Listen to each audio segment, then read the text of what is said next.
جب حافظ صاحب واپس آئے تو مصلی پر ایک شیر بیٹھا دیکھ کر حیران ہو گئے اور پیچھے ہٹ گئے۔ وہ ڈر گئے اور منہ پھیر لیا۔ تھوڑی دیر بعد حضرت نے حافظ صاحب کو آواز لگائی کہ اندر آئیے، ڈریے مت، میں ہوں۔ حضرت فوراً سمجھ گئے کہ یہ عورت کسی جن کے قبضے میں ہے۔ انہوں نے سخت اور اونچی آواز میں کہا، کیا تمہیں نہیں پتا کہ وہ میری مرید ہے؟ اسے فوراً چھوڑ دو، نہیں تو تمہیں بخشا نہیں جائے گا۔ اس جن نے فوراً اسے چھوڑ دیا۔ حضرت نے کہا کہ خواجہ اجمیر مجھے بلا رہے ہیں، لیکن شاہ مینا نے مجھے جانے نہیں دیا۔ اب میں آرام کرنا چاہتا ہوں، اور اپنی انگلیاں آسمان کی طرف اٹھائی۔ ان کے ہونٹ کلمہ طیبہ پڑھ رہے تھے۔ اسی حالت میں وہ اپنے خالق سے ملنے چلے گئے۔ یہ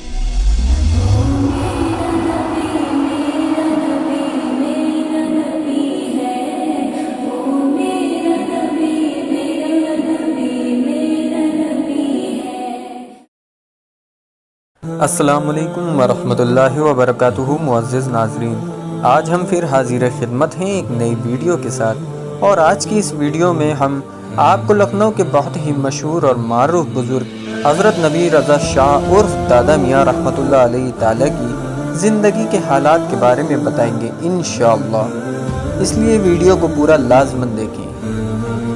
حضرت خواجہ نبی رضا شاہ رحمۃ اللہ علیہ تعالیٰ 25 ربیع الاول 1284 ہجری بروز پیر بھینسوڈی شریف ضلع رامپور میں پیدا ہوئے۔ آپ کی والدہ محترمہ، جو خود بہت دیندار اور باعمل مسلمان تھی، کہتی ہیں کہ جب حضرت کی ولادت ہوئی، آپ کی پاکیزہ شخصیت کی وجہ سے بہت سی چیزوں کے فوائد میں اضافہ ہوا۔ ہمارا پورا گھر آپ کے جلالی وجود سے جگمگا رہا تھا، اور آپ کی پیدائش سے ہی ولایت کی 3 نشانیاں نظر آتی تھیں۔ وہ بچپن کے کھیلوں اور تفریح سے ہمیشہ دور رہتے تھے۔ 4 سال 4 مہینے کی عمر میں حضرت نے بسم اللہ کی تقریب کو انجام دیا، اور چند سالوں میں مشرقی اور مغربی تعلیم میں مہارت حاصل کی۔ 1886 میں حضرت کی شادی ایک شاندار تقریب میں ضلع نینی تال کے ایک گاؤں کے تحصیلدار خان بہادر خان صاحب کی بیٹی سے ہوئی۔ ایک مرتبہ حضرت سید حمد سالکین، زبدۃ العارفین، فخر الکامرین، سید مولائے شاہ محمد عبدالحی اسلام آباد چٹگامی رحمۃ اللہ علیہ تعالیٰ پورے ہندوستان کی سیر کے ارادے سے کلکتہ تشریف لائے، اور نائب بدیع الاسلام کے مقام پر ٹھہرے۔ صاحب حضرت کے مرید تھے۔ حضرت کے قیام کے دوران نائب صاحب کے گھر حضرت دادا میاں پہلی بار حضرت سے ملے، اور حضرت کی پہلی ہی نظر میں حضور دادا میاں کا دل آقا و مولا کی عقیدت سے جلنے لگا۔ حضرت فخر العارفین نے اللہ رب العزت سے خصوصی دعا کی کہ وہ حضور دادا میاں کو اپنا مرید بنائے، اور دعا پوری ہوئی، کیونکہ صبح ہوتے ہی حضور قبلہ محمد نبی رضا شاہ حضرت کے مرید ہو گئے۔ حضور دادا میاں مرید بننے کے بعد دل و احساسات دنیاوی معاملات سے کنارہ کش ہو گئے، اور کچھ ہی دنوں کے بعد نواب صاحب کی اجازت سے دادا میاں نے روحانی حصول کی دعائیں شروع کی۔ ان کا معمول بالکل بدل گیا۔ ساری رات عبادت الہی میں لگے رہتے، اور دن میں روزہ رکھتے تھے۔ کبھی فجر کی نماز عشاء کے وضو کے ساتھ پڑھتے تھے، اور آپ احتکاف بھی کرتے تھے، اور اپنا روزہ تھوڑے کھانے سے کھولتے تھے، اور آپ کے ساری رات عبادت اور ریاضت میں گزر جاتی تھی۔ اپنے بہت سے چلے کیے۔ حضور دادا میاں نے مرزا کھیل میں ایسا ہی ایک چلہ ادا کیا، جن کا تفسیرہ آپ کی کئی سوانہ حیات میں تفصیل سے آیا ہے۔ پورے 40 دن آپ نے صرف کیلے کے پتوں سے تیار کی گئی بھاجی کھائی تھی۔ آپ نے دوسرا چلہ ڈھاکہ میں اور تیسرا بھینسوڈی شریف میں کیا۔ چلے کے دنوں میں کسی کو حضرت سے بات کرنے کی اجازت نہیں تھی۔ بھینسوڈی شریف کی مسجد میں چوتھا چلہ بھی ادا کیا گیا، جس میں حضرت نے صرف ایک کھجور اور چوتھائی گلاس پانی سے روزہ کھولا۔ حضور دادا میاں کے چھوٹے بھائی حضرت عنایت حسن شاہ اس چلے میں حضرت کی خدمت میں حاضر رہے۔ جب حضرت چلے سے باہر آئے تو حضرت نے عنایت حسن شاہ کے ساتھ گلے لگ کر مل کر فرمایا اور کہا کہ میں نے آپ کی باطنی تعلیم مکمل کر دی ہے، اور اس کا اعلان مناسب وقت پر ہوگا۔ 4 سال تک حضرت نے حیدرآباد، گلبرگہ خلد آباد، اورنگ آباد، جھانسی، اجمیر شریف اور بنگال کے مختلف شہروں کا دورہ کیا اور راہ حق کا پیغام دیا۔ اپنے دورے کے دوران ایک مرتبہ حضرت خلد آباد شریف کی ایک پرانی اور تباہ شدہ مسجد میں ٹھہرے۔ سردیوں کا موسم تھا اور سردیوں سے بچنے کے لیے صرف ایک پرانا کمبل دستیاب تھا، اور ایسی حالت میں حضرت کو بچھو نے کاٹا۔ خون بہنے کی رفتار کم ہونے لگی۔ نماز فجر کے بعد مسجد کے امام نے کچھ دوا پیش کی جس سے پریشانی اور تکلیف میں تھوڑا آرام ملے۔ حضرت نے اپنا سفر جاری رکھا اور مختلف مقامات کی سیر کرتے ہوئے حضرت خواجہ بندہ نواز کے روضے مبارک گلبرگہ شریف پہنچے۔ اس وقت حضرت کے پاس صرف ایک پرانا پھٹا ہوا کمبل تھا۔ ایک شخص نے حضرت کو عقیدت کے ساتھ نیا اور مہنگا کمبل پیش کیا۔ حضرت نے کہا، یہ کمبل لے جاؤ اور کل لیتے آنا۔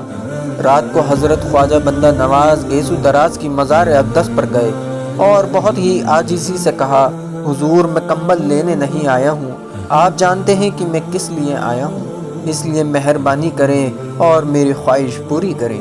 اسی وقت حضرت مراقبے کی کیفیت میں چلے گئے اور مراقبے کے دوران حضرت کو ایسا محسوس ہوا جیسے ان کے سینے سے کوئی روشنی نکلنے لگی۔ اب دل کی حالت بدلنے لگی تھی۔ انہیں کیا دیا گیا تھا اور انہوں نے کیا لیا، یہ صرف لینے والے اور دینے والے کو ہی پتہ تھا۔ اگلے دن وہی شخص نیا کمبل لے کر آیا اور حضرت نے کمبل لے لیا، لیکن محفل سما کے دوران اسے قوالوں کو دان کر دیا اور اپنے سفر پر نکل گئے۔ ایک بار حضرت سیدنا فخر العارفین عرس کے دوران اجمیر مقدس میں تھے۔ حضرت خواجہ محمد نبی رضا شاہ علیہ رحمہ بھی اپنے سفر کے دوران وہاں پہنچ گئے اور ایک کمرے میں ٹھہرے۔ پیر و مرشد سیدنا فخر العارفین خود ان کے حجرے میں آئے، لیکن اس وقت حضرت وہاں نہیں تھے۔ انہوں نے کچھ لوگوں سے پوچھا کہ اس کمرے میں اس طرح کی شکل والا ایک شخص رکا ہوا ہے، اس کا سامان کہاں ہے؟ جواب ملا کہ اس شخص کے پاس بس وہ ایک کمبل ہے اور ایک کپڑے کا بیگ ہے۔ کمبل وہ اپنے پاس رکھتا ہے اور کپڑے کا بیگ یہاں رکھا ہے۔ جب کپڑے کے بیگ کی تلاشی لی گئی تو اس میں صرف ایک جوڑی لکڑی کی چپل تھی۔ پیر و مرشد نے اعلان کیا کہ حضرت محمد نبی رضا شاہ میرے سچے مرید اور جانشین ہیں۔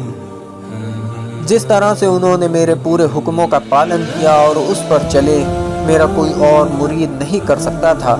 بیعت کے کچھ سالوں بعد حضرت کی پاکیزگی اور ریاضت دیکھ کر پیر و مرشد کو احساس ہوا کہ ان کے مرید نبی رضا شاہ نے مکمل طور پر ٹھہراؤ اور پاکیزگی حاصل کر لی ہے۔ مخدوم عالم شیخ عبدالحق رضولوی رحمۃ اللہ علیہ تعالیٰ کے عرس مبارک کے دوران آپ کو خلافت و اجازت سے نوازا اور لوگوں کی اور اللہ رب العزت اور ان کے پیارے حبیب محمد مصطفیٰ صلی اللہ علیہ وسلم کی رضا کے لیے مجاہدے کے ساتھ اس زندگی کو جینے کا فرمان سنایا۔ خلافت اور اجازت کے بعد عطائے رسول خواجہ ہند الولی کی درگاہ اجمیر شریف پر سلام کرنے گئے۔ اس موقع پر سجادہ نشین کے ہاتھ سے خاص طریقے سے امامہ پوشی کی گئی۔ آپ رحمۃ اللہ علیہ تعالیٰ کی کرامات۔ ایک بار حضرت قطب عالم مخدوم شاہ عبدالحق رضولوی علیہ رحمہ کے عرس کے موقع پر حضرت اپنے ایک پیر بھائی حافظ مقبول بنارسی صاحب کے ساتھ ایک حجرے میں ٹھہرے ہوئے تھے۔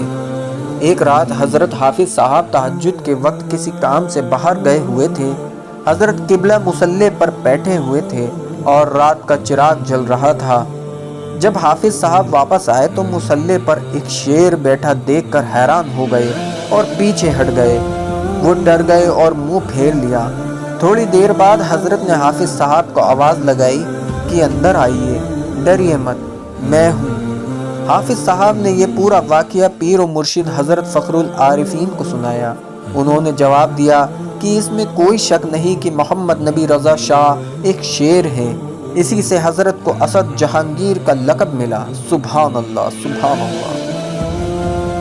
قصبہ شاہی میں حضرت کی ایک مریدہ 20 سال سے جن کے قبضے سے پریشان تھی اور بہت زیادہ درد میں تھی۔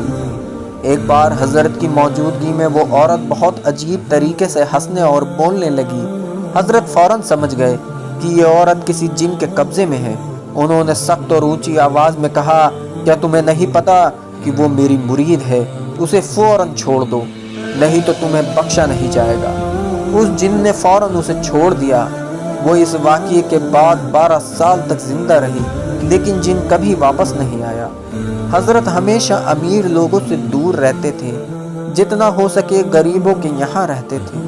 آپ اپنے پاس کبھی کوئی پیسہ نہیں رکھتے تھے، اور جو بھی نقد پیسہ ان کے پاس ہوتا تھا اسے غریبوں میں بانٹ دیتے تھے یا قوالوں کو دے دیتے تھے۔ وہ ہمیشہ اپنی مریدوں کو نماز کی پابندی اور گناہوں سے دور رہنے کا حکم دیتے تھے۔ اپنی وصال کے 1.5 مہینے پہلے حضرت بھیسوڑی شریف میں دولت سرا آئے اور وہاں 2 ہفتے تک رہے۔ اس وقت آپ کی طبیعت ٹھیک نہیں تھی اور آپ کو خاصی زکام بھی ہو رہا تھا، لیکن آپ نے لکھنؤ جانے کا ارادہ بنا لیا، کیونکہ لکھنؤ میں حضور سیدنا معین الدین عبد القادر جیلانی کی فاتحہ کی رسم طے ہوئی تھی، اس لیے انہوں نے لکھنؤ لوٹنے کا ارادہ کیا۔ جب لوگوں نے حضرت کو روکنے کی کوشش کی تو انہوں نے کہا کہ اگر میں ابھی نہیں جاؤں گا تو بعد میں بھی نہیں جا پاؤں گا، اور کہا کہ مجھے ہمیشہ لکھنؤ میں ہی رہنا ہے۔